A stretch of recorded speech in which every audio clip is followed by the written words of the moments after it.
Same to you. Bye-bye. Take care, my friend. Bob, Jaron just popped in my ear, one of the producers. What's that? All right. At 1950, I'm going to skip this network break. So stations will be carrying it because it's not their break.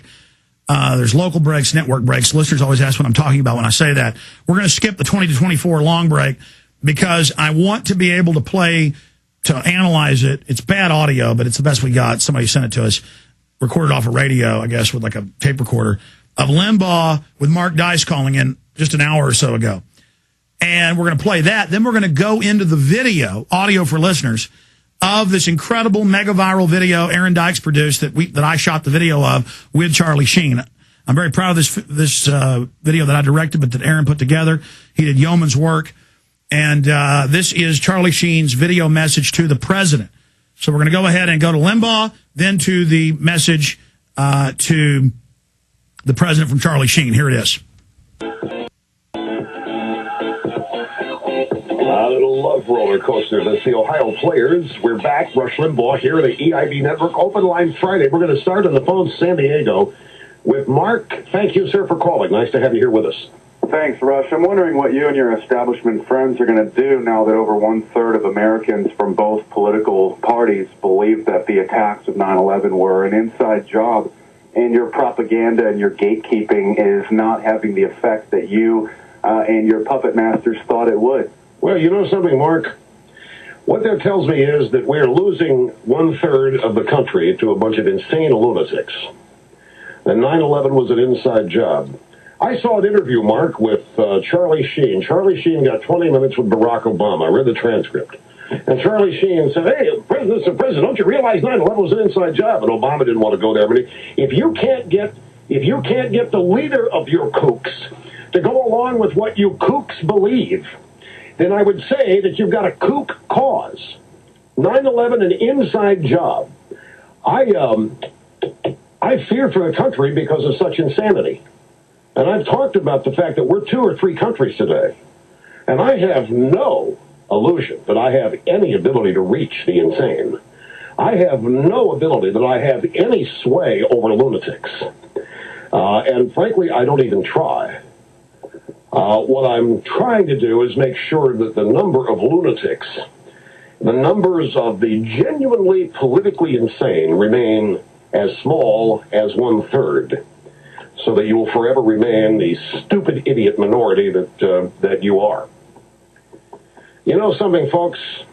If George Bush were president today, let's say it's 2007, and it's the 6th anniversary of 9/11, and if George Bush were president, remember now the Iraq War still going on, coming up on the surge, and this training exercise had happened, do you think, and Bush was, let's say everything's the same, except Bush is president, he's at the Pentagon, he's doing a memorial at the Pentagon, and the Coast Guard runs this training exercise.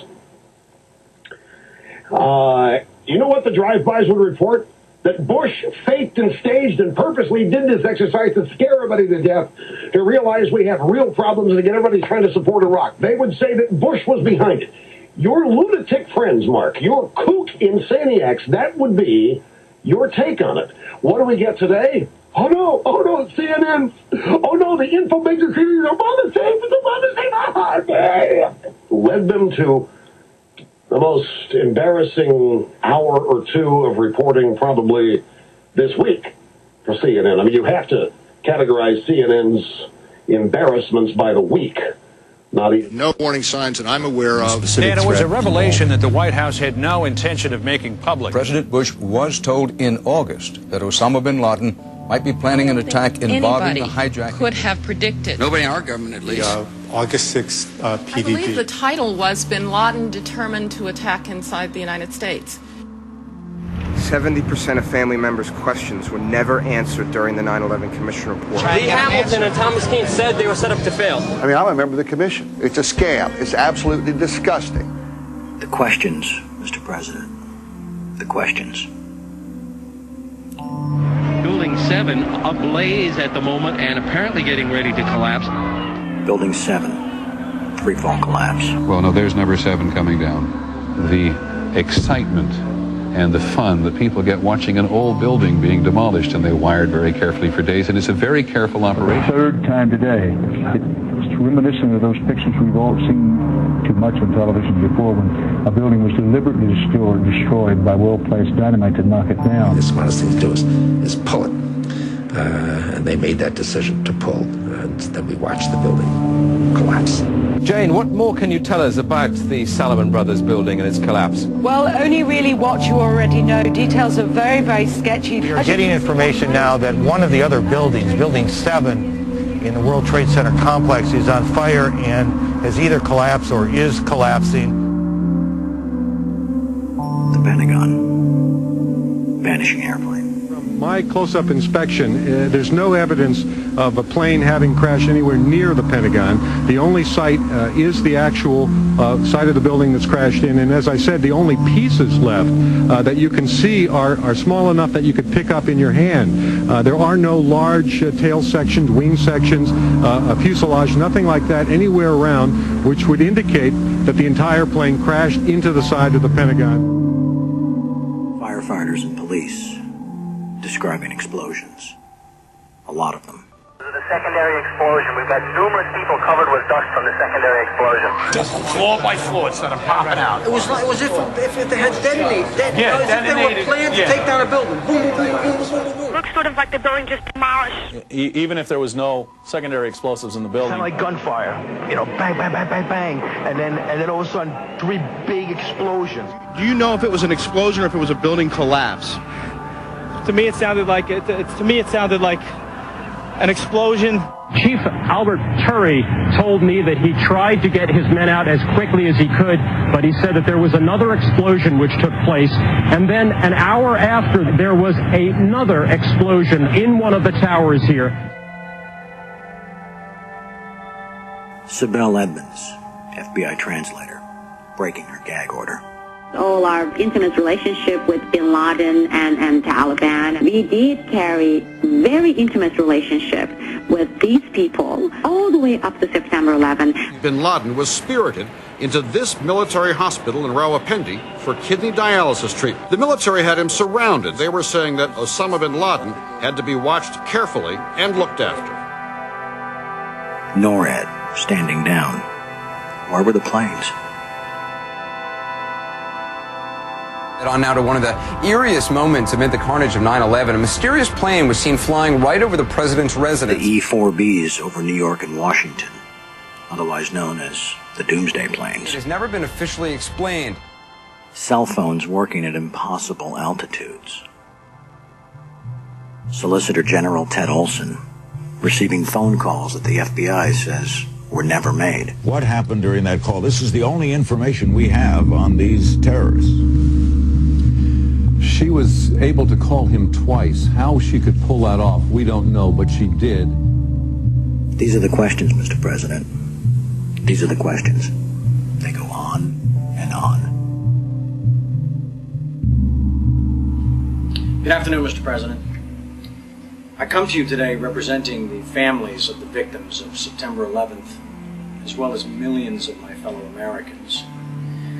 Hopefully by now you've had a chance to read my letter to you, 20 Minutes with the President, and if not, at least had its contents brought to your attention.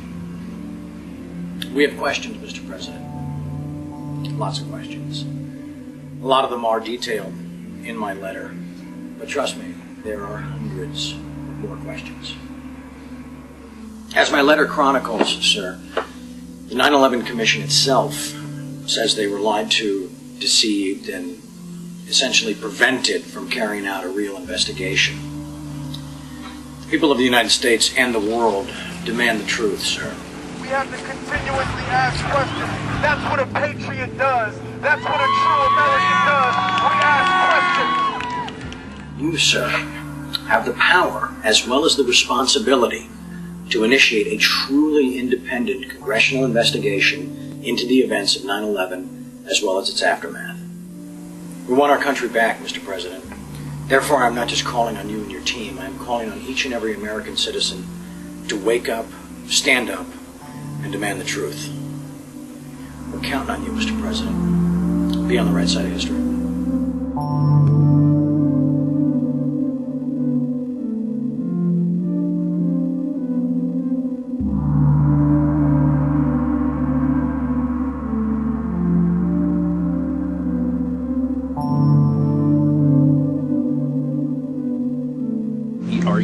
saying that they weren't asking to block an investigation. An investigation must not interfere with the ongoing efforts to prevent the next attack. Senator Tom Daschle said last week that you called him several times and urged him not to investigate the events of September 11th. Tom's wrong. He has, I think, in this case, let's say a misinterpretation.